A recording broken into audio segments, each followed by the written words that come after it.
மதுரை என் மனசுக்கு ரொம்பவும் நெருக்கமான ஒரு ஊர். எனக்கு மதுரையில் நிறைய சொந்தக்காரங்க இருக்காங்க, நிறைய நண்பர்கள் இருக்காங்க.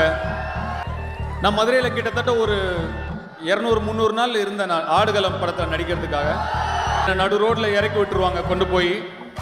அந்த பாட்டு ஒத்த சொல்லல கிட்டத்தட்ட ஒரு 5-6 நாள் வேற வேற இடத்துல வேற வேற இடங்கள்ல இறக்கி விட்டு நான் ஆடும்போதும் என்னை நிறைய பேர் அடையாளம் கண்டுபிடிக்கல.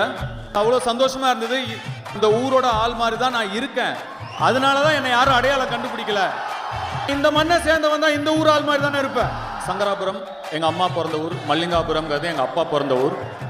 சொல்லுற சங்கதி கேட்டுக்கையா, உன் காதுல வாங்கி நீ போட்டுக்கையா. சொந்த மண்ணையும் பெண்ணையும் கும்பிடணும், நம்ம பாட்டனும் போட்டனும் சொன்னதையா.